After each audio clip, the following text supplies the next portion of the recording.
매거진.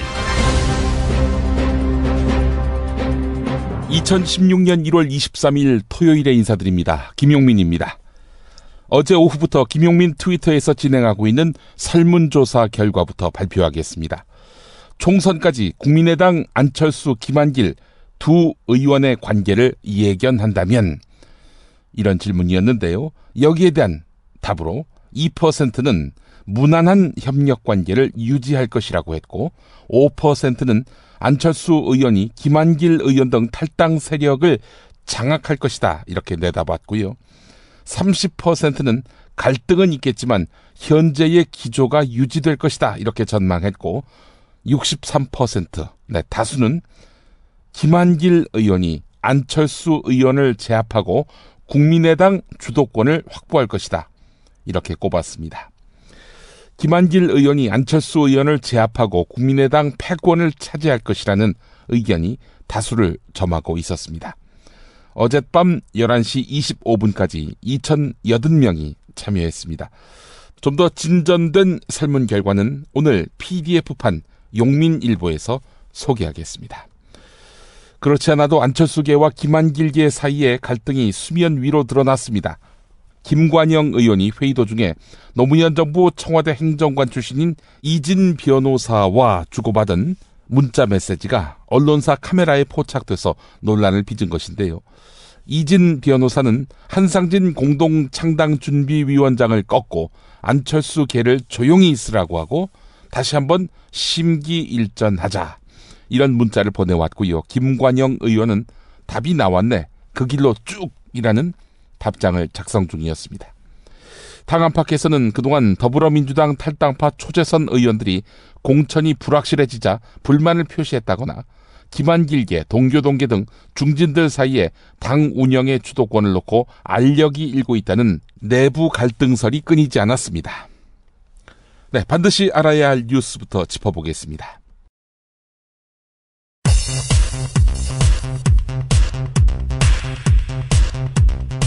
안철수 의원이 이끄는 국민의당도 윤여준, 한상진 투톱 체제를 어제 본격적으로 가동했습니다. 하지만 윤여준 위원장은 사실상 선대위에는 참여하지 않겠다면서 불참을 시사했고, 김종인 더불어민주당 선대위원장에 대해서는 전혀 다른 입장을 밝혔습니다.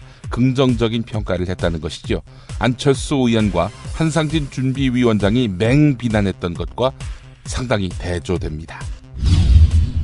국민의당 안철수 의원은 시도교육청이 누리과정 예산을 편성해서 보육 대란을 막아야 한다, 이렇게 말했습니다. 박근혜 대통령 손을 들어준 셈입니다. 안철수 의원의 말입니다.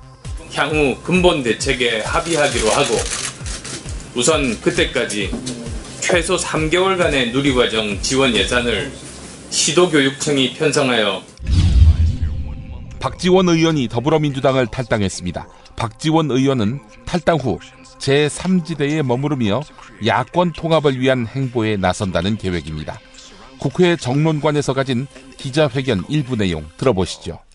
그러나 야권 통합, 총선 승리, 정권 교체의 최종 목적지는 반드시 같아야 한다고 믿습니다. 이제 저는 누구도 탓하지 않고 길에게 길을 묻고 물방울에게도 길을 묻는 나그네의 절박한 심정으로 야권 통합의 대장정을 시작하겠습니다.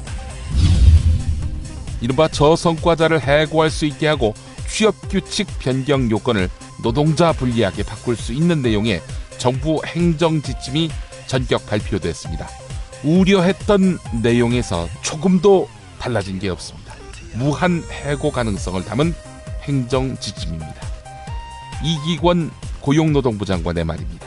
고용이 안정되고 기업은 정규직 채용을 늘리고 비정규직 채용을 줄여서 질 좋은 청년 일자리 창출로 이어질 것으로 기대됩니다. 당연히 노동계는 강력하게 반발했습니다. 한국노총과 민주노총은 노사와 충분한 협의를 거쳐서 양대 지침을 확정한다고 한 대타협 합의를 전혀 지킬 듯이 없었음이 명백히 드러났다면서 강력한 투쟁을 예고했습니다. 한편 알바노조 조합원들이 일반 해고 등 정부의 양대 지침 발표에 항의하기 위해서 서울 고용노동청에서 점거 농성을 벌이다가 경찰에 연행됐습니다.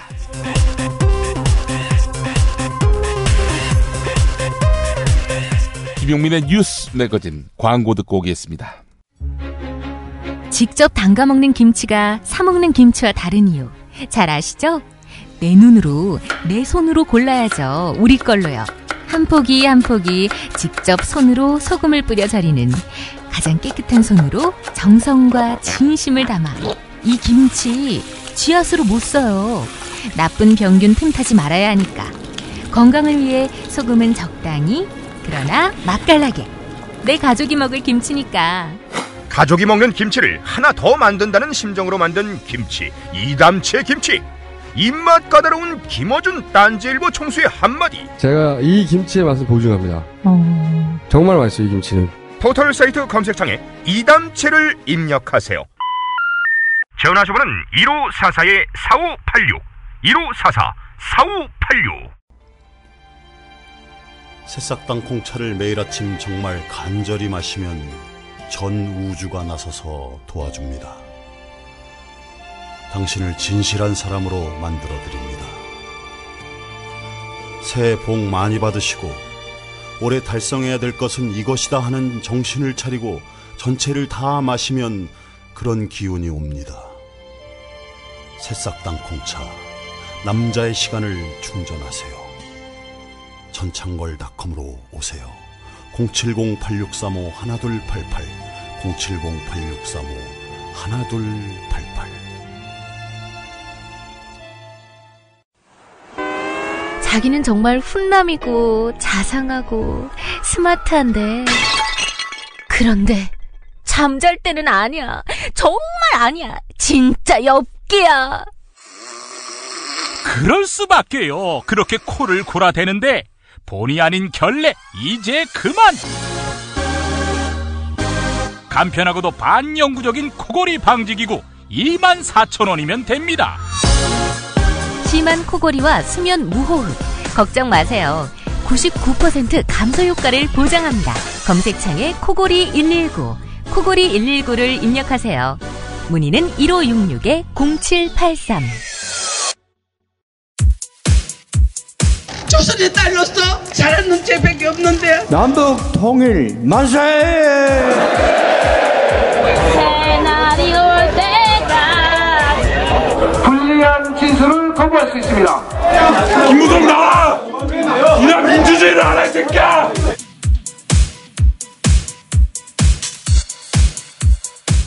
뉴스는 현장이다 코너로 이어가겠습니다. 새누리당에서 5선을 지낸 정의화 국회의장과 친정 사이의 갈등 상당합니다. 박근혜 대통령이 요구한 법안 처리가 지연되고 새누리당이 기를 쓰고 애를 써서 본회의 부의까지 한 국회 선진화법 직권상정마저 거부한 탓입니다. 이런 가운데 새누리당은 정의화 의장에게 명확한 입장을 표명하라고 압박했습니다. 법안 처리 과정에서 정의화 의장이 정부 여당의 요구를 외면한 채 야당과 보조를 맞추는 것 같다며 말입니다. 조원진 새누리당 원내수석 부대표가 그런 말을 했습니다. 들어보시죠. 제가 지난 화요일 원내대책회의에서 국회 사무처의 박영준 사무총장이 국민의당의 비례대표로 간다는 얘기들이 있는데 이 얘기에 대해서 답을 달라고 얘기를 했습니다. 3일이 지난 지금도 박영준 사무총장은 이 문제에 대해서 답을 주지 않고 있습니다. 가면 간다, 안 가면 안 간다. 가면은 바로 해직 처리를 하는 것이 국회의장님의 도리다 이렇게 보고 있습니다. 오늘 모 신문에 국회의장님께서 국민의당에서 요청이 오면은 그럴 가능성 완전 배제할 수 없다고 나는데 오보이기를 바랍니다. 진정으로 이 기사가 오보이기를 바랍니다. 정의화 의장은 국민의당 입당설은 전혀 근거 없는 이야기라며 일축했습니다. 새누리당의 은혜를 입어서 국회의원이 된 자신이 배은망덕한 짓을 하겠냐라고 말했고요. 자신을 공개적으로 압박하는 조원진 의원에 대해서는 그러다가 천벌을 받는다면서 불쾌감을 감추지 않았습니다. 조경태 새누리당 의원이 노무현 대통령이 뭐라고 했을 것 같냐는 라디오 시사 프로그램 진행자 질문에 즉답을 피하더니, 아니 횡설수설하더니 열심히 일한 사람이 대접받는 사회, 국민을 위한 정치 운운했습니다. 조경태 의원 YTN 라디오 신율의 출발 새아침 인터뷰에서 새누리당 입당 이유를 여야가 공히 정쟁의 틀에서 벗어나서 한 단계 더 업그레이드되는 그런 정치 문화가 절실히 필요하다. 먹고 사는 문제에 대해서 정치권이 더 집중하고 앞장서 달라는 국민들의 주문이 많았다. 이렇게 설명했습니다. 노무현 전 대통령이 살아있다면 조경태 의원의 선택에 대해서 어떻게 말씀했을 것 같느냐는 질문에 대해서 뭐라고 답했는지 직접 들어보시죠. 조경태 의원 같은 경우에는 고 노무현 전 대통령의 이 또 정책 보좌진 출신 아니시겠습니까? 그래서 오리지널 친노다 이런 평가를 하시는 분들도 많고 그래서 제가 그냥 여쭤보는 건데 만일 노무현 전 대통령이 살아계셨더라면 지금 조경태 의원께서는 노무현 전 대통령께 어떤 말씀을 하시고 싶으십니까?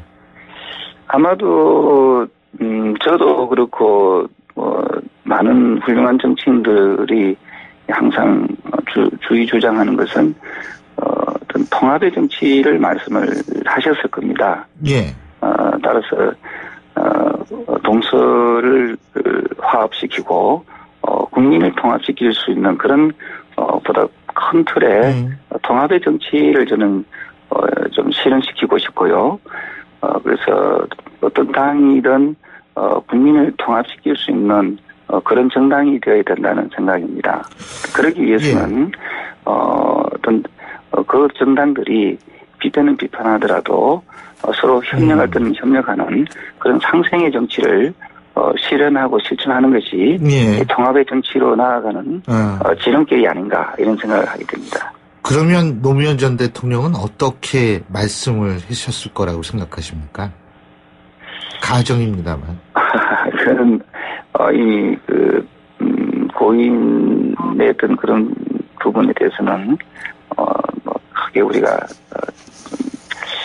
좀 남겨둬야 될 몫이 아닌가 생각하고요. 새누리당 문대성 의원이 어제 국회에서 기자회견을 갖고 인천 남동갑 출마를 공식화했습니다. 부산 사하갑 지역구 초선인 문대성 의원은 논문 표절로 한참 논란을 빚다가 지난해 12월 22일 20대 총선 불출마를 선언한 바 있습니다. 한 달 만에 대국민 약속을 뒤집은 것도 모자라 출마지를 부산에서 인천으로 옮긴 것입니다.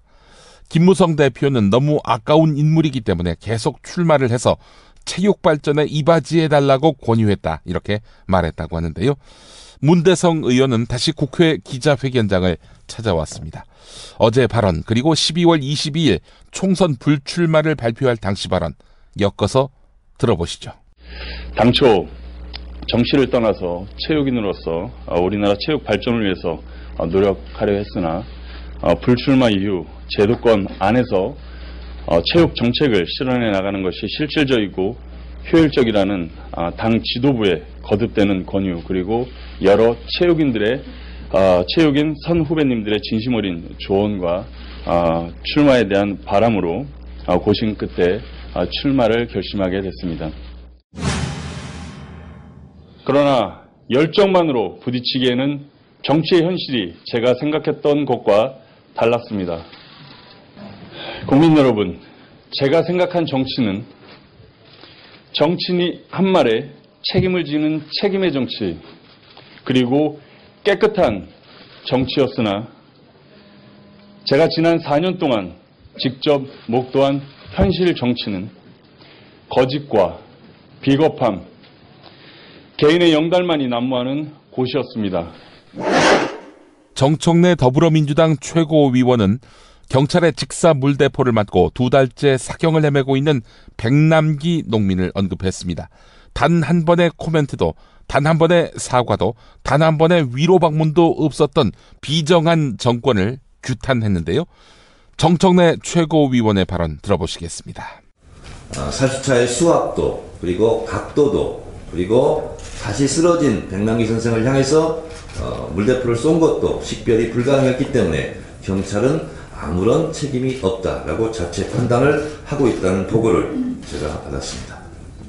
그리고 대책위에서 검찰에 고소한 이 사건에 대해서도 검찰이 아직도 단 한 명의 경찰도 불러서 조사하지 않고 있습니다.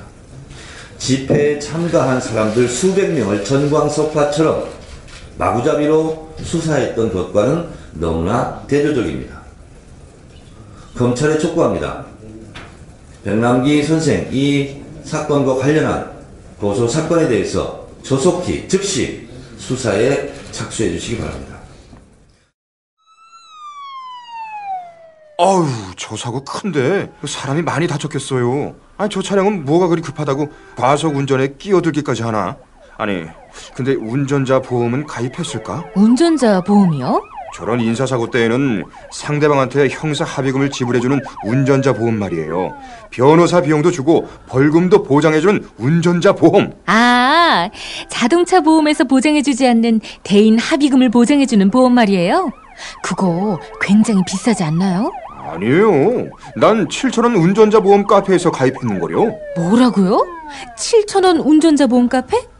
홈쇼핑에서도 월 2만 원에서 3만 원이던데. 버스도 승합차도 트럭도 자가용이라면 7,000원 운전자 보험 카페. 우와, 대박.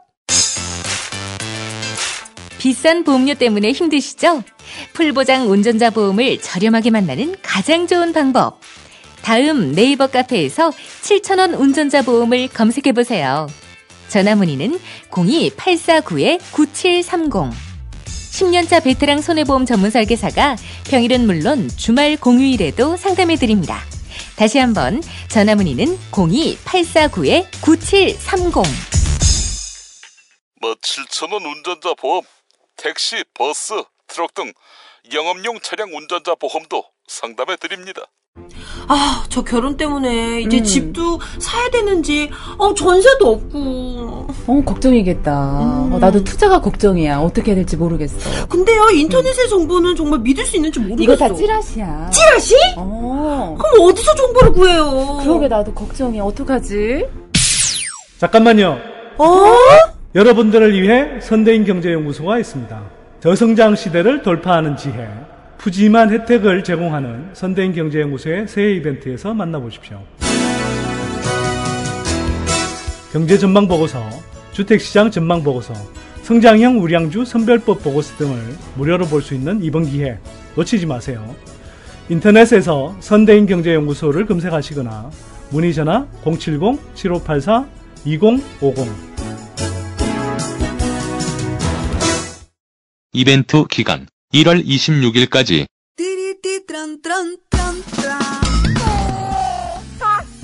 스마트폰, 물통, 무료지, 아이패드, 패스트푸드 음식. 승용차니 지저분해요. 이게 섞이지 않도록 몽땅 넣을 수 있는 멀티 포켓 어때요? 한 손으로 스마트폰 보면 팔이 아파요. 목에 거는 스마트폰 거치대, 이거면 고민 끝. 우와, 아이디어 장렬. 어디서 살 수 있어요? 즐거운 아이디어, 재미있는 쇼핑몰 재미월드요. 스마트폰, 텔레비전, 냉장고 이런 건 안 팔아도 가려운 곳 긁어주듯 빛나고 즐거운 아이디어 상품이 365일 파격 세일 중이랍니다. 거기가 어디라고요? 재미월드입니다. 구글, 네이버 다음에서 재미월드를 입력하세요.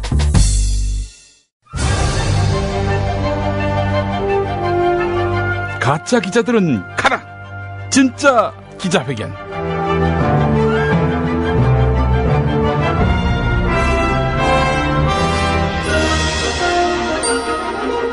지금 대한민국 대통령께서 입장하십니다. 네, 오늘의 전국 현안 욕근혜 대통령과의 대화를 통해서 자세히 짚어보겠습니다. 욕 통령님. 안녕하십니까. 똥차가 앞에 있어도 진도 나갈 것은 다 나가는 진정한 불도저 욕근혜입니다. 아, 불도저라. 불도저라는 별명을 갖고 있는 분은 따로 있지 않나요? 아, MB? 근데 MB는 겁이 많아서 그 앞에 뭐라도 조그만 장애물이 있으면은 움찔해요. 아, 하지만 욕 통령님은 장애물이 있어도 그냥 밀고 나간다? 그렇지. 세월호 때는 안 그랬어? 유족이 뭐라 떠들건 간에 그냥 밀고 가잖아. 어? 당장 노동개혁 봐봐. 노사정 중에 노가 빠져도 그냥 밀고 갔잖아.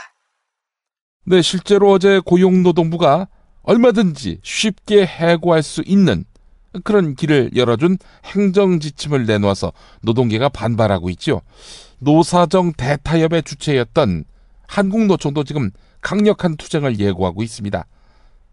이래도 전혀 눈 하나 깜짝 안 하겠다, 이 말씀이시죠?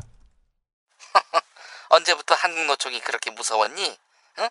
구색 맞추기 위해서 한국노총 테이블 만들어준 거야. 그러기에 왜 타협을 해? 낙장불입이지. 다 끝난 이야기야. 하여간 그 내용도 모르면서 한국노총 편드는 씹새끼들이 있는데, 노조라면 뭐 무조건적으로 친화적인 분위기. 이 노조의 친화적인 분위기 말이야. 이런 친노 패권주의를 빨리 박살내야 한다고. 그게 또 친노 패권주의가 되는군요.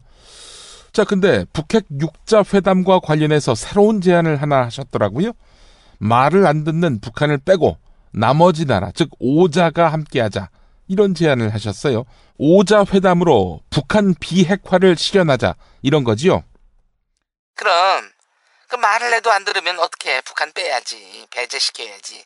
그리고 나머지 5개 나라가 북한 핵을 못 쓰도록 압박해야지. 아니 근데 현실적인 대안이 있습니까? 지금 중국은 북한 편이잖아요.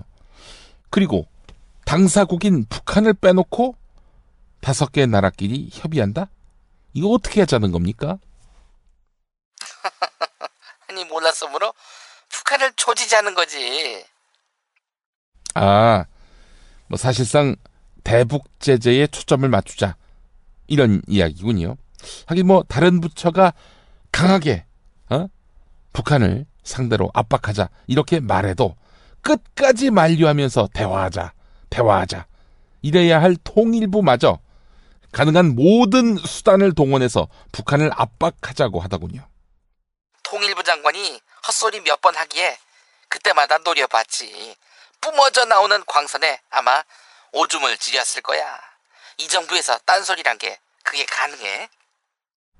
하지만 그렇게 압박해봐야 북핵 비핵화, 이거 가능할까요? 북한의 4차 핵실험이 그걸 증명하는 거 아닙니까? 그동안 수차례 다양한 방법으로 압박했지만 북한은 굴하지 않고 핵을 만들었어요. 과연 그런 식의 압박이 통할까요? 야, 그럼 아무것도 안 하니? 아니 그렇다고 무턱대고 아무거나 막 던지면 어떡합니까? 당장 중국이 이 제안을 거부했어요. 보기 좋게. 어떻게 하시겠어요? 저기 중국과 바다를 마주하고 대하는 백령도에다가 중국을 향한 확성기 설치해서 방송이라도 하실 거예요? 왜 그러냐고, 빨리 북핵 압박에 동참하라고, 그런 식으로 중국한테 메시지 보내실 거예요? 중국이 비협조적으로 나오면 다른 5자 회담 해야지. 아니 중국을 빼고 다른 나라를 데려와서 5자 회담을 하시겠다, 이런 뜻입니까? 아니야. 다른 5자 회담 한다니까? 영자, 순자, 신자, 옥자, 말자, 내 친구들이거든. 얘네들 모아놓고 5자 회담 하는 거야. 이렇게 되면 일단 5자 회담 열기는 여는 거 아니야. 아니 무슨 그런 소리가 다 있어요. 세월호 유족 또 노동계와는 달리 북핵 문제는 한국 정부가 공권력을 동원해서 핸들링하기가 쉽지 않습니다. 아이 글쎄 말이야. 시진핑 주석의 혼외 자식이 있는지 들춰낼 수도 없고, 또 중국의 집권 여당을 일거에 해산시킬 수도 없고, 중국 외교부 직원들 모조리 쉬운 해고시킬 수 없고, 방법이 없나? 내가 중국 국가주석이 되는 수가 있구나. 아니 욕통령님이 중국 국가주석이 되게요? 그게 가능하겠습니까?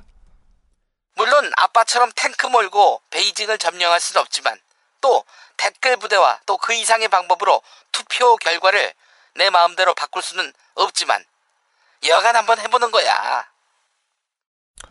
그렇다면 일단 중국 집권 여당에 입당하셔야겠네요. 당연하지. 입당시켜주면 조경태처럼 절 받아주셔서 감사합니다 이러는 거야. 근데 그 당이 어떤 당인지 아세요? 중국의 집권 여당 혹시 새누리당은 아닌가? 아, 새누리당은 순한글이구나. 그러면은 새누리 하면은 신천지네. 신천지당? 아닙니다. 공산당입니다. 공산당. 중국 공산당. 와, 우리 욕통령님이 공산당원이 되는 날, 그런 날도 오려나요? 닥쳐! 안 되면 그만두는 거 우리 욕씨 집안에서는 있을 수 없는 일이야. 어? 쿠데타 3번이고 4번이고 끝내는 하잖아. 권력 2번 하고 말 것을 3번도 하고 또 영구히 하려고 했잖아. 또 대를 이어서 하고 있잖아 지금. 기억해도 나나 우리 집안은 말보다는 실천으로서 모든 것을 다 이야기해. 이런 권력에게는 누구나 고개를 숙이지. 응? 설령 나라를 팔아먹어도 말이야. 이 아줌마 이야기 들어봐. 나라 팔아먹어도 나 지지한대. 레알이야. 들어봐. 저요? 네. 우리는 다 새누리당밖에 안 뽑아요, 나는. 잘 뽑은 것 같으세요? 잘 뽑았죠. 나는 나라 다 팔아먹어도 새누리당이에요. 왜요? 그냥? 우리 고향이 대구니까.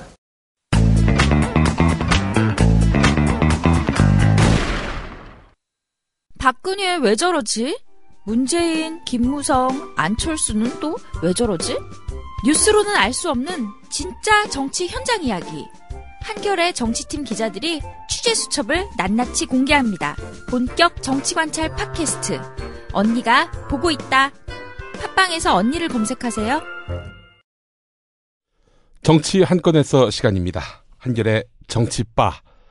정치부 김태규 기자 연결합니다. 김 기자님. 네, 안녕하세요. 네. 자, 윤여준 공동창당준비위원장이죠, 직함이? 네. 국민의당에서. 예. 네. 오늘 첫 출근을 했군요. 그렇습니다. 윤여준 창준위원장. 예. 그분이 이제 안철수 의원의 제안을 받고 수락했다. 그 얘기가 난 게 1월 8일이었습니다. 예. 그날로 이제 창준위원장이 되신 건데요. 그로부터 2주일 동안 모습을 보이지 않으셨다가 예. 오늘 국민의당 당사에 처음으로 출근을 하셨습니다. 예, 정말 아프셨다고 하대요. 예, 신장 질환이 조금 예전부터 안 좋으셔서 네. 상당히 몸이 안 좋은 상태이신데 지금 오늘 노구를 이끌고 아직 완쾌되지도 않았는데 미안해서 나왔다고 그렇게 말씀하시더라고요. 2년 전에 제가 한번 뵀었거든요. 예. 그때는 40대 같은 젊은 기백이 넘치셨는데 말이죠. 네. 많이 노쇠해지셨나요? 나이가 이제 1939년생이시니까. 어허. 예. 이제 해는 나이로 78이십니다. 네. 내일 모레 이제 80을 바라보는 나이시고. 우리 김보엽 바텐더 얘기를 들어보니까. 예. YS 서거 때. 네. 무리를 좀 하셨대요. 예, 여기저기서 이제 많이 부르기도 하고 방송 출연도 많이 하시고. 그랬죠. 예, 그 뒤로 좀 많이 안 좋으셨다고 이렇게 얘기를 하더라고요. 네. 오늘은 상당히 미안해하면서 그간의 경과, 그러니까 자신의 건강과 관련된 내용을 상세하게 말씀하셨는데. 예. 이런 얘기를 했습니다. 지난해 10월에도 입원을 했다. 근데 건강이 회복되지 않았다. 안철수 의원은 아마 내가 일하기 싫으니까 핑계댄다고 생각했는지 전혀 포기 안 하고 끈질기게 하셔서 계속 사양만 하다가 결국 병원에 입원을 하게 됐다. 예. 이렇게 자기 상태를 설명을 하셨고 예. 실제로 안철수 의원도 윤여준 위원장 수락할 때 당시에 예. 19초를 했다. 그렇게 말한 적이 있거든요. 예. 몸이 안 좋은데도 불구하고 너무나 강하게 붙잡아서 윤여준 위원장이 결국은 이 일을 맡게 되신 게 아닌가 그런 생각이 들더라고요. 한때는 윤여준 창당준비위원장이 안철수 의원을 거짓말쟁이로 검역을 해가지고 네. 둘 사이가 상당히 험악해졌구나 이렇게 생각이 됐었는데 관계 네. 회복이 된 거군요. 일단은. 멘토 중에 이제 남은 분은 윤여준 위원장 한 분이신 것 같아요. 예. 자, 뭐 어쨌든 지금 윤여준 위원장 돌아와서 사실 선거가 목전이고 또 네. 선거를 위해서 창당 일정을 서두른 면이 있는데 네. 선거대책위원회에서는 활동 역할을 하지 않겠다 이렇게 이야기를 했더군요. 그렇죠. 자기는 이제 건강 문제도 있고 창당까지만 내 역할로 하겠다. 지금 창당까지도 상당히 큰 굴곡을 겪지 않았습니까? 벌써 그렇죠. 그 짧은 기간에도 예.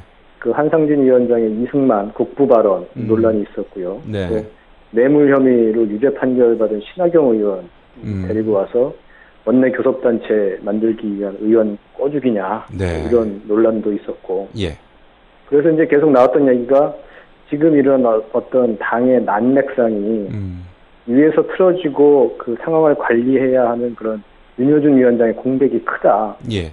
그런 말들이 상당히 많이 나왔었습니다. 상황이 좀 급박하니까 윤여준 위원장이 아직 완쾌가 되지 않았음에도 힘든 상황에서도 야전으로 다시 나온 게 아닌가 그런 생각이 들더라고요. 네. 자, 그런데 말이죠. 지금 국민의당 상황이 이상해지고 있습니다. 예.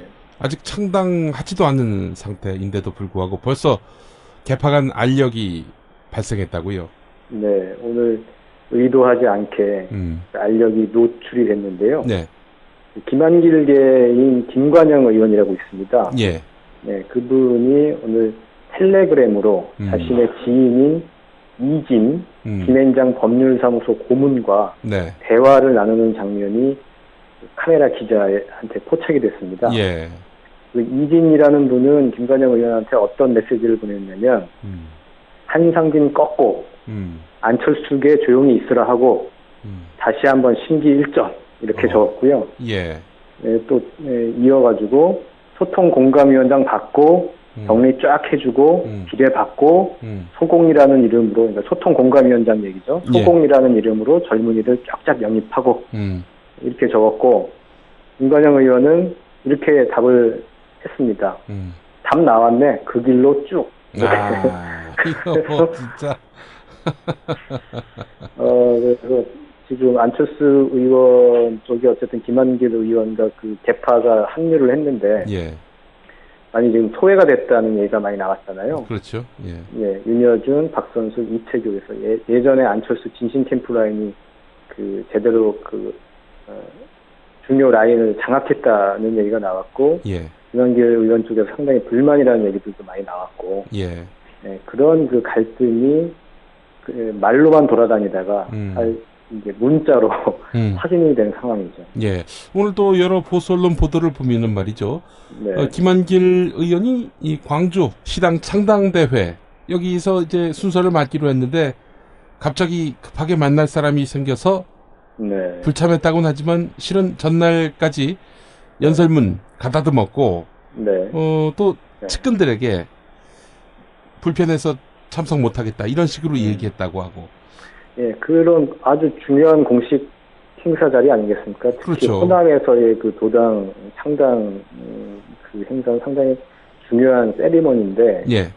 그 당의 중진이라고 할 수 있는 중요 인물이라고 할 수 있는 김한길 의원이 참석을 하지 않은 것은 어떤 알력 그리고 자신의 불만을 표현한 것이라고 봐야겠죠. 예. 아니 그렇다면은 지금 양자 사이의 갈등을 부른 요인이 무엇이었을까? 이게 또 궁금해지거든요. 예, 제가 아까 말씀드린 것처럼 지금 선대위의 실권을 진신캠프 예전에 진신캠프 사람들 박선숙 전 의원과 이태규 전 MB 청와대 비서관 이런 분들이 장악을 하고 김한길 의원이나 이런 분들은 다 창당 부위원장 이런 쪽으로 다 돌렸단 말이에요. 나왔던 얘기가 부자 붙은 사람들은 실권이 없고 모든 보고는 박선숙을 통하게 돼 있다. 아하. 그런 부분에 있어서 상당히 갈등이 이미 그때부터 시작됐다고 봐야죠. 김한길 의원 정도면은 저 더불어민주당 당대표도 했으니까 네. 그 한상진 윤여준에 슬쩍 하나 끼워도 큰 문제는 없지 않을까요? 근데 왜 그렇게 홀대를 했을까? 김한길 의원이 어쨌든 뭔가 좀 해보려고 하시는 분이고. 글쎄 말입니다. 킹메이커 역할도 하고. 게다가 또 탈당파의 그 거두 아닙니까? 이 양반이. 그렇죠. 욕심이 많으시고. 예. 그런 부분이 안철수 의원으로서는 좀 부담스럽지 않았을까 그런 생각도 들고. 예. 이 갈등이 더 커질까요? 아니면은 어느 수순에 가서는 봉합될까요? 어떻게 보십니까? 지금 이 정도면 갈등이 계속 더 커질 수 있지 않을까요? 언론에 또 보도가 됐으니까. 예. 그리고 지금 윤여준 위원장이 이런 걸 다 조정하려고 나오셨지만 사실 건강이 정상적인 상태가 아니기 때문에 실제로 얼마나 역량을 발휘하실지도 의문이고 그런 측면에서는 갈등이 봉합되고 수습되기가 좀 어려워 보이는 상황입니다. 예. 그래요. 이것도 아주 상당히 주목되는 부분입니다. 자, 다음 소식 한번 또 살펴보겠습니다. 김종인 더불어민주당 선거대책위원장 체제가 출범을 했군요. 그렇습니다. 모두 16명으로 꾸려졌는데요. 예. 현역 의원은 6명입니다. 박영선, 최재성, 유윤근, 박범계, 유은혜, 진선미 의원이고요. 예. 그리고 전직 의원 이용섭, 김영춘, 정장선 3명이 들어왔고 이제 외부 인사라고 할 수 있는 손혜원 홍보본부장 그리고 최근 영입 케이스인 김병관, 양향자, 이수혁, 이철이, 표창원 씨가 참여를 했습니다. 아하. 인선을 하고 이제 김종인 위원장은 지역과 계파를 고루 안배했다고 강조했습니다. 화합형 선대위라는 평가도 나오더군요. 그래서 인물의 면면을 살펴보면 박영선, 김종인, 문재인 이렇게 고루고루 친한 분들, 그러니까 친분이 이렇게 겹쳐 있는 분들이 많더라고요. 우윤근 의원, 문재인 의원도 들어가 있습니까? 문재인 의원은 안 들어가 있는데 이제 문재인 대표의 어떤 측근들이 들어가서 이제 당의 주류가 이제 들어갔다고 볼 수가 있는 거죠. 그러니까 예를 들면 우윤근 의원 같은 경우에도 문재인 의원과 가깝고 당의 주류라고 할 수 있는데 또 박영선 의원과 상당히 오래전부터 호흡을 맞췄고 친분이 있고요. 또 박범계, 진선미 의원도 문재인 대표와 가깝지만 박영선 의원과도 상당히 각별한 사이거든요. 그리고 손혜원 홍보본부장은 공개적인 자리에서 문재인 대통령 만들려고 들어왔다 이렇게 말씀하실 정도인데 문재인 대표와 김종인 위원장을 중간에서 중재한 분이 손혜원 홍보본부장이래요. 예, 그런 것도 있고 또 이수혁 전 육자여단 수석대표는 현재 김종인 위원장의 이제 보좌 역을 담당하고 있다고 하고요. 그런 점을 감안을 하면 김종인, 박영선, 문재인 요 세 분의 어떤 고루고루 다 친분이 있는 사람들이 선대위를 구성을 했다고 볼 수 있을 것 같습니다. 예, 김 기자님. 정말 궁금해서 그런데 그 박영선 의원이 그 친노의 그 행패 이런 점들을 굉장히 많이 지적했잖아요. 도대체 당시 누가 그렇게 횡포라고 불릴 수 있을 만한 압박을 박영선 당시 비대위원장에게 했던 겁니까? 친노 누가 그랬나요? 제 그 기억은 그런 건데요. 그 이상돈 교수를 비대위원장으로 영입하려고 할 때 박영선 의원은 당시 문재인 의원이 오케이를 했는데 나중에 발표를 하고 당내에서 반발이 막 나오니까 문재인 대표가 말을 바꾸더라. 그런 에피소드가 하나 있었던 것 같고요. 말 바꾼 게 행패인가요? 또 그 외에 또 뭐 여러 가지가 있겠죠. 제가 지금 일단 즉흥적으로 떠오르는 풍경은 이제 정청래 의원 정도만 뭐 드러내놓고 반대를 했던 것 같은데. 글쎄, 저는 사실 친노 패권주의 이 실체가 있는지 제가 좀 나름 취재를 해봐도 뚜렷이 답이 나오질 않아가지고. 상당히 정치적으로 친노 패권주의라는 네이밍을 통해서 이득을 얻으려는 분들이 과대 포장 한 측면이 있죠. 그래요. 이건 뭐 참 제가 봤을 때는 있다면은 뭐 당연히 그 민주주의의 그 공적 아닙니까? 거기서 패권주의를 운운하는 자는 민주주의 그 체제와 체계 속에서는 마땅히 견제가 되고 도태가 돼야 마땅한 거기 때문에 네. 뭐 패권주의에 대한 문제 인식은 좋은데 없는 패권주의를 만들어내는 것도 문제 아니겠습니까? 그렇죠. 그런 게 다 상징 조작이고 네. 정치 공작이고 그런 거 아니겠습니까? 예, 알겠습니다. 박근혜 대통령 TK 지지율이 떨어졌다고요? 예, 그렇습니다. 갤럽의 여론조사입니다. 아, 갤럽. 19일부터 갤럽 여론조사고요. 19일부터 4일간 전국 성인 남녀 1,003명을 대상으로 했는데 예. 대구 경북 지지율이 전주에는 61%였습니다. 뭐 엄청나지 않습니까? 그런데 이번에는 9%포인트 하락한 어이구. 52%를 기록했습니다. 그러니까 몇 퍼센트로 추락을 했다고요? 61%에서 52%로. 아, 폭락을 했군요. 예. 이거 거의 대선 지지율 아닙니까? 전국 대선 지지율. 그렇죠. 수준으로. 네, 전국 평균 지지율로 이제 폭락을 했는데. 예. 뭐 이런 이유 때문에 전체적인 지지율도 예.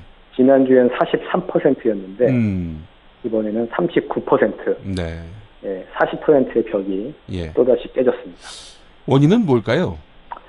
뭐 제가 여러 번 그 뉴스 소개해드렸지만 진박 6인, 진박 어벤져스들의 어떤 꼴불견 행태 예. 이게 대구 경북 민심을 좀 건드린 것 같고요. 예. 또 유승민계로 분류되는 그 대구 달성의 이종진 의원이 갑자기 불출마 선언을 하지 않았습니까? 예예. 네, 거기 이제 친박 후보가 내려가고 예, 그런 어떤 보이지 않는 소원이 작용하는 것에 대해서 사람들이 인지를 한 것 같아요. 아하. 아무리 그래도 그렇지 이렇게 어떻게 사람 우리를 이렇게 만만하게 보고 이렇게 할 수 있냐 이런 어떤 거부감, 네. 예, 진박연대, 진박 어벤져스 그런 꼴불견 행태 이런 것들과 다 맞물려서 예. 여론이 나빠진 게 아닌가 그렇게 분석이 됩니다. 배신자 유승민 몰아내고 거기에 진실한 사람 앉히려 한 박근혜 대통령의 구상이 뿌리부터 흔들리게 됐네요. 지금 이렇게 나간다면은. 네. 그 추가로 그 정당 지지율을 좀 말씀드리면요. 예예. 예, 새누리당은 38%, 더불어민주당은 19%, 국민의당은 13%였습니다. 아이고, 국민의당도 이 하락세죠? 예, 하락세고 호남에서의 그 지지율을 좀 살펴보면요. 예. 더불어민주당은 전주와 동일한 32%였고요. 국민의당은 30%였는데 전주에 예.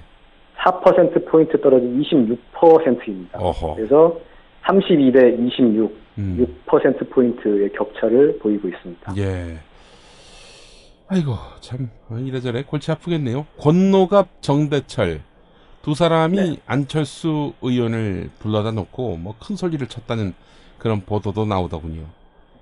이렇게 지지율 하락을 방치해서는 안 된다 이런 얘기인데 뭐 뾰족할 수가 있나요, 근데? 그리고 뭐 그런 분들이 불러서 호통친다고 안철수 의원이 눈 하나 깜짝할까요? 그리고 또 그런 분들이 있음으로 인해서 그 구시대 인사들이 있음으로 인해서 안철수 당에 이게 말하자면 리스크가 된다는 생각 본인들은 하고 있는지 모르겠습니다. 우리 원로들께서. 가까이 하는 걸 지금 꺼려하고 있는 상황이죠. 네. 하여간 참 골치 아프겠습니다. 박지원 의원은 제가 지난번에 탈당을 해서 국민의당으로 갈 것 같다 말씀드렸는데 그건 사실이 아니고요. 오늘 탈당하셨죠. 네. 그리고 제3지대 무소속으로 남아서 통합의 그 미랄이 되겠다. 그런 말씀을 하셨습니다. 안철수 의원님 마땅찮아 한 것 같아요, 보니까. 그렇죠. 예. 그러니까 이제 뭐 사실은 양탄자 펼쳐놓고 어서 오쇼 이래야 되는데 말이죠. 예. 네. 자, 언니가 보고 있다. 이게 또 월요일날 업데이트 됩니까?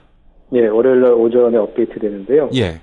이번에는 박근혜 대통령의 서명, 경제 살리기 서명이 뭐가 잘못됐고 얼마나 허술하게 이루어지고 있는지. 네, 그리고 조경태 의원, 새누리당으로 건너간 조경태 의원은 도대체 어떤 사람인가? 이런 부분을 좀 입체적으로 분석을 했다고 합니다. 나오는 언니들이 누굽니까? 나오는 언니는 이유주현 정치팀장이 언니이고요. 그리고 같이 사회 진행을 맡고 있는 사람은 한겨레의 우파 김남일 기자. 좋은 기사 많이 쓰세요, 그분이. 네, 그렇습니다. 그리고 조경태 의원을 그 이번 기회에 아주 깊게 들어가서 파헤친 우리 꽃미남 바텐더 김원철 기자가 또 출연합니다. 네. 아니 그러면 누나가 보고 있다가 맞지 않나요? 우리 또 여성성을 강조하기 위해서. 그래서. 네. 역시 한겨레입니다. 네. 알겠습니다. 자, 한 주 동안에 고생하셨습니다. 우리 김태규 기자님. 네, 감사합니다. 네, 다음 주에 뵙겠습니다. 네. 공화국 참치논평. 구이동 대양 참치를 맛보지 못한 국민 여러분은 진정한 참치 맛을 보기 위한 강도 높은 중대 조치를 취하실 계획을 표명하시고 곧장 구이동으로 달려오시기 바란다. 참치에 대한 체질적인 거부감과 적개심을 노골적으로 드러내는 분도 구이동 대양 참치에 오시면 추호도 용납할 수 없는 포악무도한 폭식 행위를 자행할 것이다. 구이동 대양 참치. 월요일 참치데이 이벤트, 화요일 참치머리 서비스로 함께합니다. 주차장 걱정 마시고요.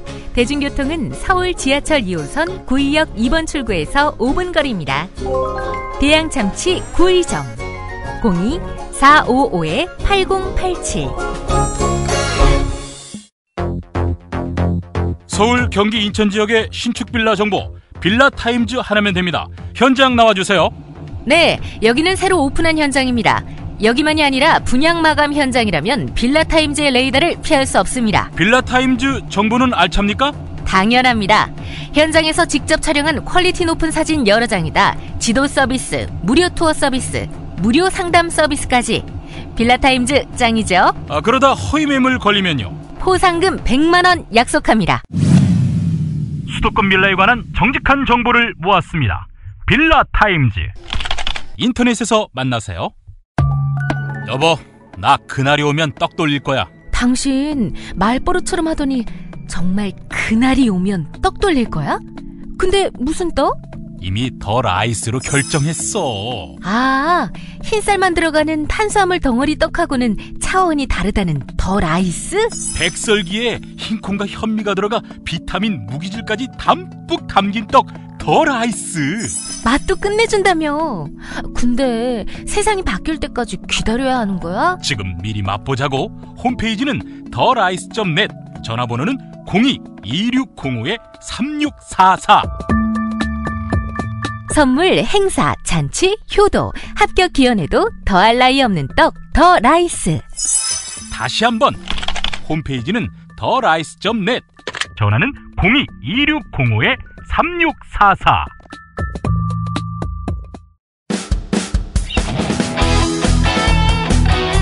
당신이 알아야 할, 또 우리 공동체가 알아야 할 뉴스, 김용민이 챙겨드립니다. 지금은 제1부 뉴스 매거진과 함께하고 계십니다. 경제의 속살 들여다보겠습니다. 오늘도 민중의 소리 이완배 기자 함께합니다. 이 기자님. 네, 안녕하십니까. 예, 어제 낮에 고용노동부 이기권 장관이 그 노동개혁 양대 지침을 발표했군요. 네. 제가 봤을 때 이 고용노동부 이기권 장관은 그 고용 정책 기권한 게 아닌가 이런 생각이 좀 듭니다. 제가 이 뉴스를 이제 오늘 두 가지 다 이 노동 정책에 대한 뉴스를 골랐는데요. 노동 제가 정책.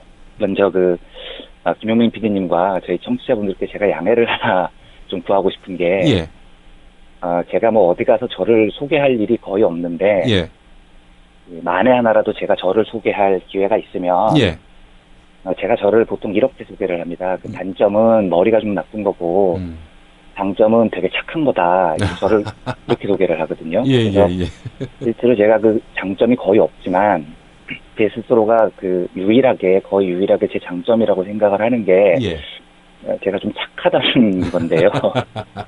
죄송합니다. 그런데, 제가 오늘 이 두 뉴스를 오전 오후에 연속으로 보다가, 착한 본성을 잃고 정신줄을 놓은 채, 사무실에서 쌍욕을 내렸다가, 저희 국장이 굉장히 좋아하더라고요. 간만에 지랄한다고. 그래서 제가 오늘 어떤 양해를 좀 드리고 싶냐면, 뉴스를 소개를 하면서, 제가 조금 흥분을 하거나, 조금 이렇게 분노의 게이지가 지금 높은 상태에서 방송을 하는 거여서, 제가 좀 흥분 때문에 실수를 하더라도 좀 청취자분들과 그 김영민 PD님께서 양해를 좀 해주셨으면 좋겠습니다. 별 말씀도 하십니다. 네. 그래도 전봇대 건 때문에 더 많이 나셨는데 오늘 한번 기대해 보겠습니다. 예. 네.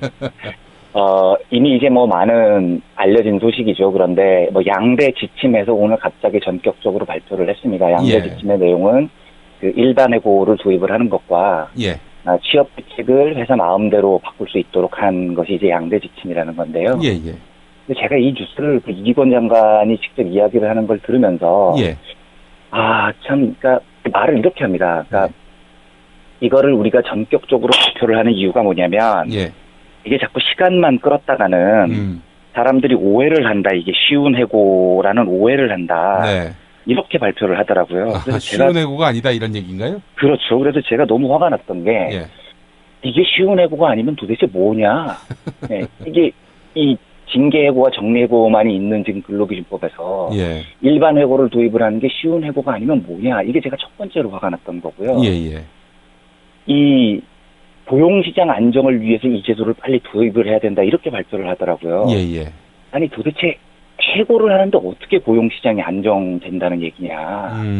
그러니까 말이 A 다음에 B가 나오고 앞뒤가 맞아야지 이게 무슨 대화가 되는데 해고를 하는데 고용시장을 안정시키기 위한 목적으로 쉬운 해고를 도입한다? 말이 앞뒤가 안 맞아버리니까 거기서 제가 화가 확 나버린 겁니다. 그런데 뭐 얼마 전에 한국노총이 이 협상 테이블에서 찬성을 해준 다음에 17년 만에 노사정 대타협을 했다고 뉴스가 나왔다가 결국은 한국노총조차도 이제 그 협상 테이블에서 빠져나왔거든요. 이 협상을 도저히 동의를 해줄 수 없다고. 그런데 이걸 발표를 하면서 어떻게 얘기를 하냐면 이게 지금 절대 쉬운 해고가 아닌 이유가 뭐냐면 그냥 바로 저성과자를 해고를 하는 게 아니고 6개월 동안 교육 훈련을 통해서 능력 개발의 기회를 준다. 그리고 훈련 이후에도 개선이 없으면 배치를 바꿔서 업무 배치를 바꿔서 재도전 기회를 주는 등 해고 회피 노력을 하기 때문에 쉬운 해고가 아니다.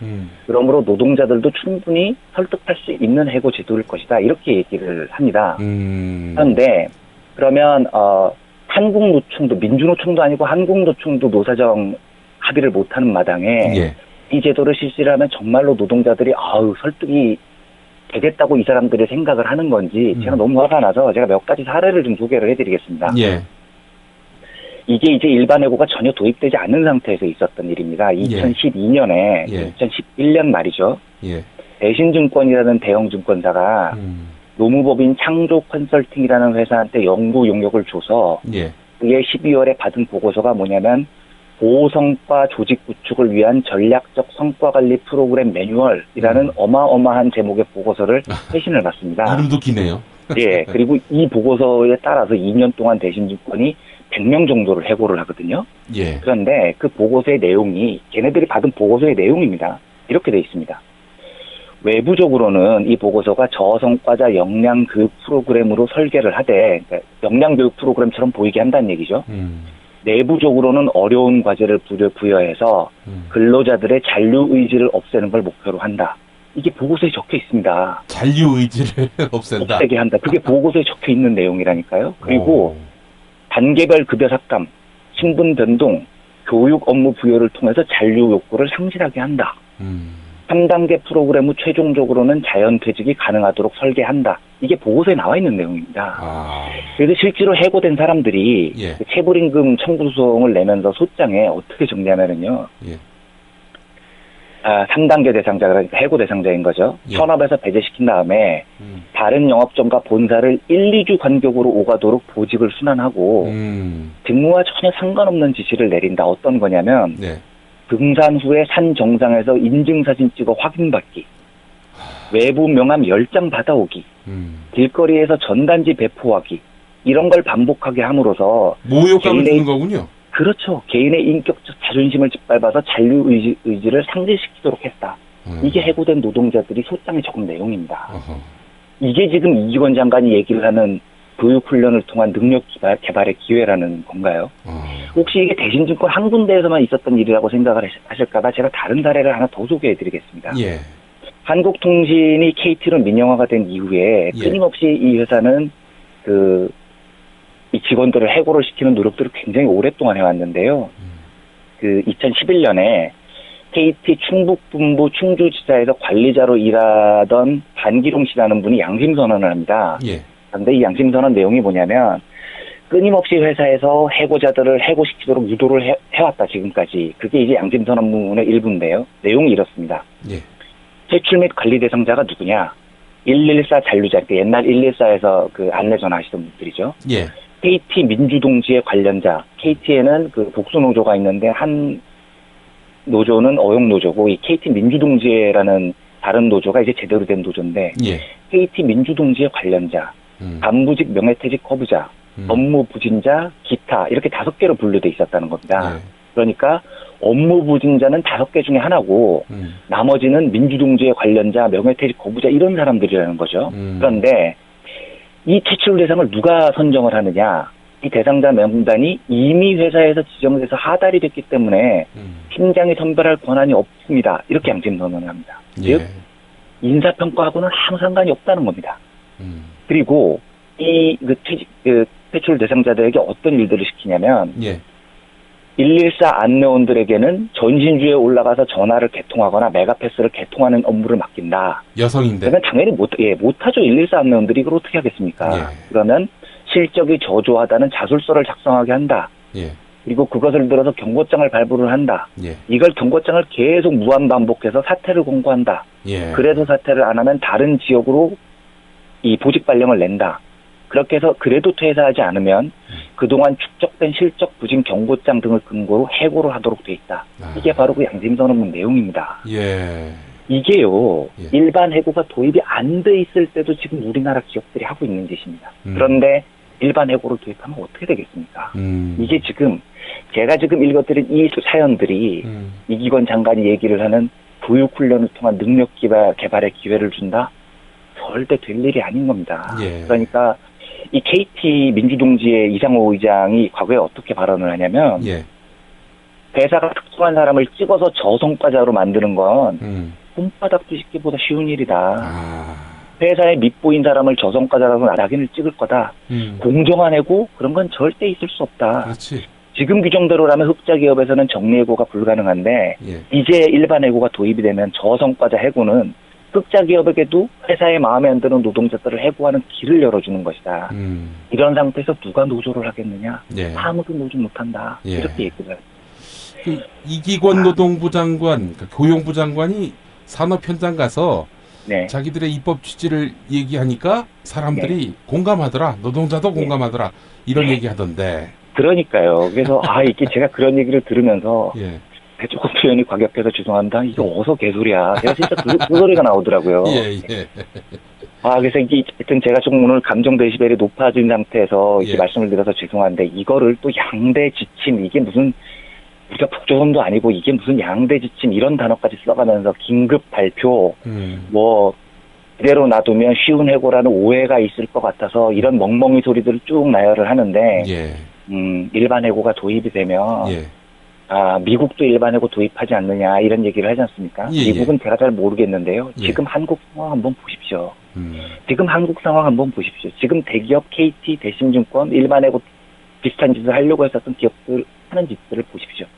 이게 정상적으로 저성과자에게 다시 한번 기회를 주고 교육 훈련을 해주고 업무 배치 전환해서 새로운 기회를 주고 이거 절대로 될 일이 아닙니다. 그래서 이걸 저기 고용노동부 장관이라는 사람이 나와서 뻔뻔스럽게 노동 현장에 가서 얘기를 했더니 다 동의를 한다는 개소리를 하면서 이걸 오늘 전격적으로 발표를 하는 모습을 보면서 이제는 합의도 안 하겠다는 거죠. 한국노총하고 합의도 안 하겠다는 겁니다. 그냥 이제 막 밀어붙인다는 건데 정말 우리 노동자들의 삶이 우리 근로자들의 삶이 앞으로 어떻게 될지 너무나 걱정되고 너무나 화가 나고 좀 이 불타는 적개심으로 이 첫 번째 뉴스를 골랐습니다. 아니 보니까 여기는 일단 기만을 합니다.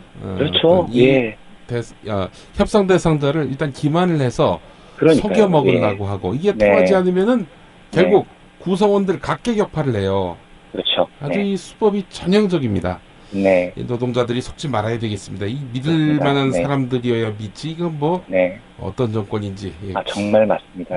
얼마 전에 그 정태인 소장님께서 그 프레시안의 칼럼을 쓰셨는데 이게 파시즘이 아니고 뭐냐 이렇게 얘기를 하던데요. 정말 좀 섬뜩한 정부입니다, 진짜. 예, 정말 파시즘의 극치를 이루고 있다 이런 말씀이었고요. 자, 지금 뭐 대한상의가 주도하고 있죠. 100만 서명 운동. 네. 이것과 관련해서 뭐 언론들의 보도를 보니까 말이죠. 찬사일색입니다. 정말 눈 뜨고 못 볼 지경이죠, 진짜. 민심이 여기에 다 있는 것처럼 포장을 그렇죠. 하는데 이게 정말 이런 기사 쓰는 기자들 양심 있는지 모르겠어요. 그러니까요. 이게 제가 오늘 아침에 첫 번째로 이제 사무실에서 쌍욕이 첫 번째 발이 나왔던 게 이게 문화일보 뉴스가 이제 11시쯤에 주르륵 올라오던데요. 석간. 예. 네. 근데 이게 1000만 명 서명운동 확산 기사를 한 4개 정도를 실으면서 시리즈로 이렇게 막 이게 엄청난 일이다. 이 제목을 제가 읽어드리겠습니다. 1000만 명 서명, 놀라운 참여 열기, 청년 주부 상인 너도 나도. 지금 이 시운회고 서명 받고 있는 거거든요. 그 기사 내용의 이 소제목들은 50대 어떻게 얘기를 하냐면 청년 취업 문제가 심각, 조금이라도 도움 됐으면 30대 주부, 경기 너무 어려워, 1인 시위라도 하고 싶은 심정, 서명부 파일 메일 보내달라, 반상의 가족 참여 문의 급증. 이게 지금 문화일보 기사의 소제목들이에요. 냄새가 나네요. 그러니까. 그렇죠. 예. 제가 그래서 일부러 다음에서 뉴스를 안 보고 네이버에서 뉴스를 본 다음에, 그러니까 댓글이 굉장히 보수적인 포털이죠. 네이버가. 네이버에서 제가 생각이 이상한 건지 아니면 문화일보가 또라이인 건지 진짜 모르겠어서 제가 이 뉴스를 뉴스의 댓글을 베스트 댓글부터 위로부터 그냥 쭉 읽어드리겠습니다. 이게 진짜 문화일보가 말하는 게 맞는지 아주 보수적인 네이버 댓글에 베스트 댓글부터 쭉 읽는 겁니다. 박근혜 대통령이 재벌의 폭력을 정당화해주는 법을 만들기 위해 자기가 서명하고 국민에게도 서명하라고 서민을 약자를 죽이는 법을 만들기 위해 서명하라고 구라치고 있네. 자기 목 친다는데 서명운동 한다고 개지랄 친다. 예, 그 뉴스에 이제 CJ 사원들이, 그 CJ가, 본사 이 로비에 서명 부스를 만들었거든요. 그래서 CJ 사원들이 서명을 하는 모습이 사진에 CJ 꼴값 떠네요. 보니까 그러니까요, 맨날 진짜. 그 케이블에 말이죠. 창조경제 응원한다 그러고. 그러니까요. 이게, 그걸 본사 로비에다가 서명 부스를 만들고 사장이 서명을 하면 그 누가 서명을 안 하겠냐고요. 그런데 그 사진을 본 이 한 네티즌이 CJ 사원증 매단 애들이 뭔 자유가 있다고 밑에서부터 확산이라는 여론 조작을 처하고 있냐. 저거 달고 있다는 자체가 노동자인데 노동개혁에 찬성한다고? 야, 이런 민주주의 참 무섭다. 다음 댓글입니다. 저게 뭔 내용인지는 알고 서명하는 거냐? 언론이 언론 조작하는 것 같은데? 저딴 걸 자발적으로 할 사람 별로 없다. 진짜 투표를 열심히 해야 쓰레기 정치인들 그나마 일이라도 좀 하게 할 텐데 이건 뭐 웃음만 나오네. 다음 댓글입니다. 미친 것들아. 너네가 지금 너네 가족, 자식들, 친구들 다 죽이라고 위임장 주는 거다. 놀라운 열기? 반대가 훨씬 많은데 왜 언론은 전부 헛소리만 하냐? 대한뉴스냐? 언론이 언론답지 못하면 제거된다. 대기업이 앞장서는 모습을 보니 이게 누굴 위한 건지 말 안 해도 아실 겁니다. 일반 사원들이 무슨 힘이 있나요? 까라면 까고 쓰라면 써야죠. 이게 댓글들 반응입니다. 제가 이 문화일보 보도를 보면서 저도 참 미디어에서 종사하지만 속으로 진짜 이러지들 말자 진짜. 이게 당신들도 해당되는 일이고 당신들 가족, 당신들 친구, 당신들 친지의 사회적 정치적인 목숨이 걸린 일들을 이걸 이런 식으로 왜곡 보도를 하는 게 참 나 진짜 이러고 싶냐 하고 이제 제가 오전에 화가 났었는데요. 제가 사실은 그래서 오늘은 원래 이 문화일보에 대해서 너무너무나 이 화가 나서 이 언론 보도에 대해서 얘기를 막 드리려고 하다가 근데 제 본분이 그 경제의 속살인데 아니죠. 경제 얘기를 연관도 있죠, 당연히. 사실은 저한테 너무 화가 났었습니다. 근데 제가 나중에 5시 한 반쯤에 진정이 돼서 경제 얘기를 조금 돌아와서 말씀을 드리겠습니다. 경영학에 보면은요. 경영학 교과서의 여러 대목 중에 ECP 페인이라는 대목이 하나 있습니다. 굉장히 유명한 그 경영학 이론인데요. 이게 뭐냐면 인플로이 근로자죠. 고객 커스터머입니다. 그리고 주주의 이익 P 요 세 글자를 따서 ECP 체인이라고 합니다. ECP ECP입니다. 프라핏 주주의 이익인데요. 이 ECP 체인을 가지고 경영학자들이 뭘 연구를 하냐면 그러면 이 셋 중에 뭐가 제일 중요하냐는 겁니다. 어떤 기업을 경영을 할 때 근로자가 제일 중요하냐, 고객이 제일 중요하냐, 아니면 주주의 이익이 제일 중요하냐 이걸 놓고 이제 경론을 벌이는 걸 ECP 체인 모델이라고 하거든요. 그런데 미국에 제가 굉장히 좋아하는 회사 중에 사우스웨스트 항공이라는 회사가 있습니다. 이 회사가 이제 저가항공사죠. 그리고 얼마나 경영을 잘하는지 2001년이었죠. 9.11 테러가 났을 때도 이 사우스웨스트는 흑자를 냅니다. 예. 굉장히 안정적으로 운영을 하는 회사인데요. 이 회사의 사장이 이제 지금은 아닌데 그 당시에 이 사우스웨스트를 이끌었던 유명한 사장이 허브 켈러허라는 사장입니다. 굉장히 유명한 사람입니다. 그런데 허브 켈러는 3만 명이 넘는 사우스웨스트 항공사 직원들의 이름을 모두 외우고 있습니다. 그리고 그 직원들의 생일 때 일일이 다 이메일을 보내서 생일을 축하를 해줍니다. 근데 이 사람한테 이제 기자가 물어본 겁니다. ECP 체인 아시죠? 근로자, 고객, 주주 셋 중에 뭐가 제일 중요하다고 생각을 하세요? 그러니까 이 허브 켈러가 황당하다는 표정으로 기자를 보면서 아니 그걸 지금 질문이라고 하는 거예요? 당연히 직원이 제일 중요하지. 그걸 뭘 말이라고 물어봐.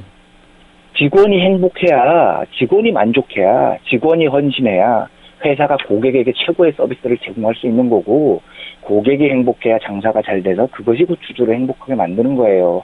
아니 그 셋 중에 그걸 뭘 비교를 하고 있어요. 직원이 제일 중요한 거예요. 이렇게 얘기를 합니다. 그래서 사우스웨스트는 창사 일에 한 명도 해고를 하지 않은 걸로 굉장히 유명합니다. 제가 한 가지 사례만 더 들어드리겠습니다. 일본 기업 도요타에는요, 도요타 정신이라는 게 있습니다. 이게 도요타 정신이라는 게 거의 고유명사화되어 있는데요. 이 도요타 정신의 핵심이 뭐냐면 직원을 가족처럼 여기는 겁니다. 그리고 가족의 가장 중요한 역할 가운데 하나가 바로 우리 구성원들의 생계를 책임지도록 해준다는 거죠. 그래서 도요타는 직원들을 절대로 해고하지 않습니다. 2006년까지 이 회사를 이끌었던 사장이 오쿠다 히로시라는 회장인데요. 이 사람이 이렇게 발언을 합니다. 종업원의 목을 자르려면 경영자가 먼저 할복을 해라. 이렇게 발언합니다. 이 도요타에 가보면 한국 기업들이 놀라는 게 뭐냐면 공장에 가보면은요. 한국말로 자기 기업의 영업 비밀을 다 설명을 해줍니다. 그래서 우리나라 회사 사람들이 가서 놀라는 게 아니 이 도요타만의 노하우를 이렇게 다 방송을 해도 되는 거예요? 이걸 이렇게 다 그 경영진을 조사해도 되는 거예요? 이렇게 물어보면 도요타 경영진이 어떻게 얘기를 하냐면 괜찮습니다. 막 공개를 해도 돼요. 우리의 핵심 경쟁력은 우리의 기술이 아닙니다. 우리의 핵심 경쟁력은 도요타 정신입니다. 이건 아무리 설명을 해줘도 남들이 흉내 못 내는 겁니다. 이렇게 설명을 한다고요. 근데 제가 아까 그 문화일보의 그 화가 나는 뉴스를 보면서 제가 어떤 생각이 들었냐면 이제 경영학으로 돌아와서 다시 말씀을 드리려는 겁니다. 이게 결국은 자기 직원들을 쉽게 해고를 하자는 내용인데 이 1,000만 명 서명을 하자는데 삼성 사장단이 제일 먼저 내려와서 서명을 합니다. CJ가 자기 회사 본사 로비에 부스를 만듭니다. LG가 직원들에게 어떻게 하면 서명을 할 수 있는지 안내 이메일을 보냅니다.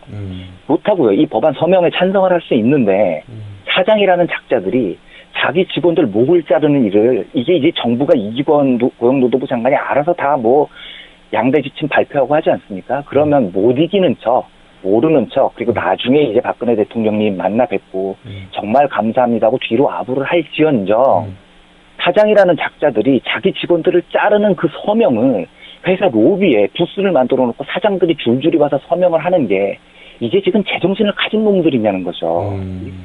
도요타 사장은 직원들을 자르려면 내가 할보고 해라 이런 얘기를 하고 허브 켈러는 3만 명 직원들 이름을 하나하나 다 외우면서 당신들이 있어서 정말로 우리 회사가 잘 됩니다. 그래서 실제로 그 3만 명 직원들이 허브 켈러의 사장 때 케이크를 손수 만들어서 이 카드를 보내는데 어떻게 보내냐면 허브 우리를 사랑해줘서 너무 고마워요. 이런 카드를 보냅니다. 이런 경영자들이 지금 해외에서 기업을 경영을 하고 있는데 이 대한민국에 경영을 한다는 작자들이 아니 물론 일반 해고 도입을 찬성을 할 수는 있겠죠. 그런데 그걸 못 참아서 자기가 제일 먼저 내려가서 서명을 해요. 자기 회사 본사에 부스를 만들어요. 그리고 직원들 보고 서명을 하라고 안내를 해요. 아우 제가 이걸 보면서 진짜 이 나라가 이게 지금 어떻게 되려고 이러나 너무너무 화가 나는 겁니다.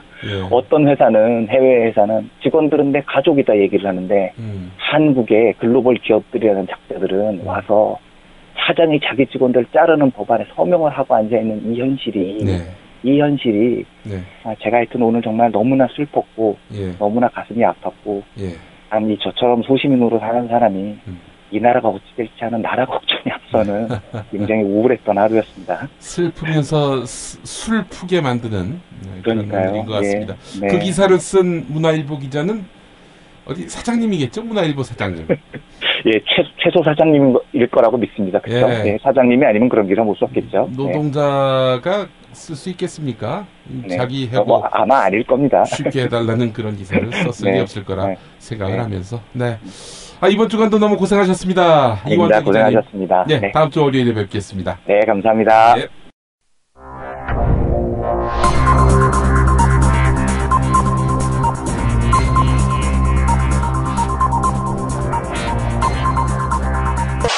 공화국 논평.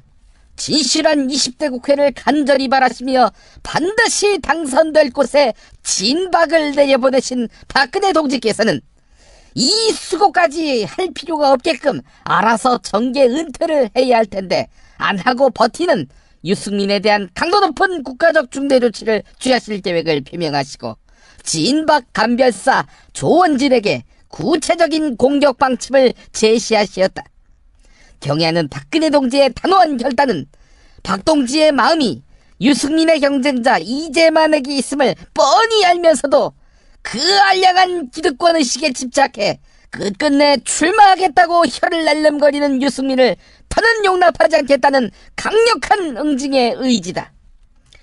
대구 매일신문에는 진박과 경쟁하게 되는 새누리당 의원에게 친박 인사들이 총선 출마를 포기하면 공공기관 높은 자리를 보장해주겠다며 매수했다는 의혹이 제기됐는데 이는 유승민이 흘린 것이 확실하고 따라서 박동지에 대한 체질적인 거부감과 적개심을 노골적으로 드러낸 추호도 용납할 수 없는 포악무도한 도발 행위를 감행한 셈이다.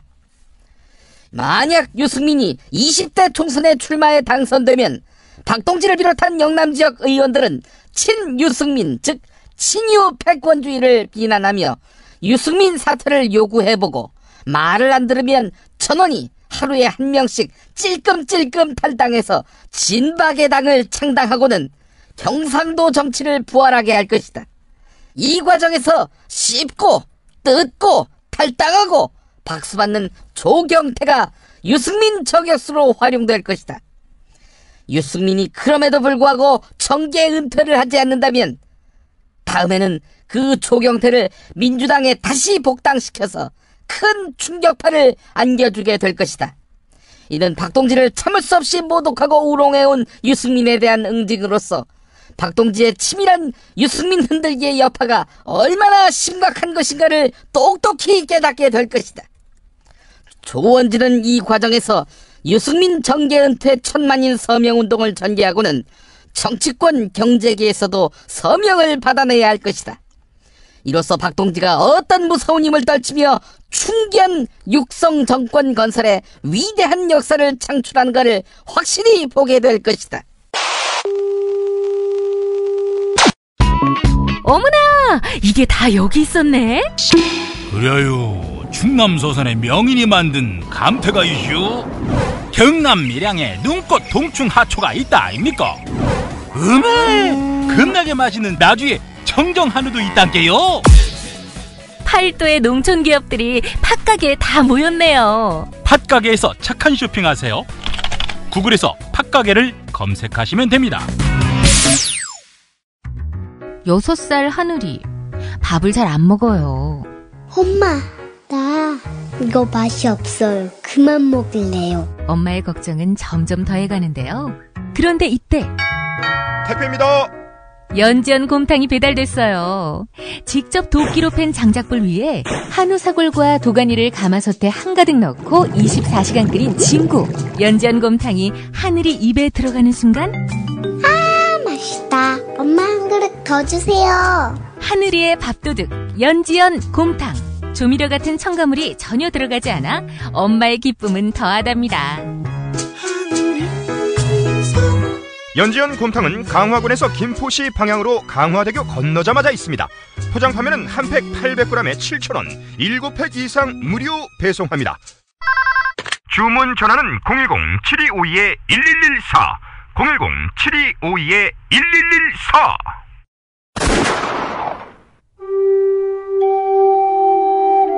백성들이 학살당할 때 함께 피 흘리는 교회는 존경받습니다. 엘살바도르 군사 독재 정권에게 암살당한 오스카 로메로 대주교.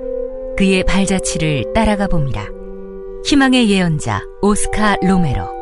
1980년 남미 엘살바도르의 오스카 로메로 대주교는 가난한 사람들 편에 서서 불의한 세력과 저항하고 싸우다가 미사 도중에 총에 맞아 세상을 떠났습니다.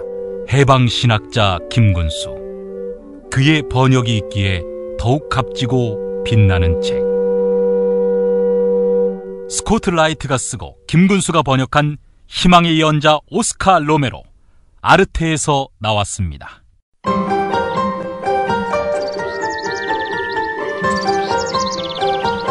오늘의 날씨. 이번 주말에는 기록적인 한파가 찾아오겠습니다. 오늘 서울의 아침 기온 영하 13도, 낮 기온 영하 9도에 머물겠고요. 일요일인 내일은 영하 18도까지 떨어지는 등 이번 겨울 들어서 가장 혹독한 추위가 예상됩니다. 여기에 찬바람까지 강하게 불면서 체감 기온은 더 떨어지겠는데요. 충남과 호남에는 많은 눈이 예상됩니다. 예상 적설량 제주 산간에 10에서 40, 충남 서해안과 호남 최고 20, 그 밖에 충청 내륙은 1에서 5cm 정도입니다. 어이구, 최대 40cm 쏟아진다는 얘기입니다. 꺾일 줄 모르는 추위의 기세, 다음 주 화요일부터 차차 누그러지겠습니다. 충남과 호남, 제주, 주말 내내 눈 소식이 있으니까요. 각별히 주의하시기 바랍니다. 이재명 성남시장 페이스북, 연일 뜨겁습니다. 오늘은 박정희 신격화 예산 1,900억 쓰면서 성남시 3대 복지 194억은 못 쓰게 하는 박근혜 정부라는 글을 소개하면서 마무리하겠습니다. 성남시의 무상교복, 무상산후조리, 청년배당에 쓰는 돈은 증세도, 정부 지원도, 빚낸 것도 아닙니다. 박정희 우상화에 쓰는 돈 1,900억은 괜찮고 왜 194억의 성남 3대 복지 사업은 안 되는 겁니까? 모두 국민 세금을 쓰는 건데 되고 안 되고의 기준은 무엇인가요? 할 말이 없어 보입니다. 조간 브리핑에서 뵙겠습니다.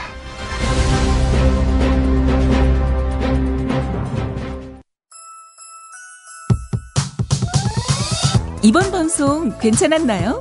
작별의 여운 이렇게 표시해주세요. 다운로드하기, 댓글 달기, 구독하기, 별점 주기. 더 좋은 방송 만들어달라는 약속 이렇게 응원해주세요. 다운로드하기, 댓글 달기, 구독하기, 별점 주기. 기억하셨죠? 다운로드하기, 댓글 달기, 구독하기, 별점 주기.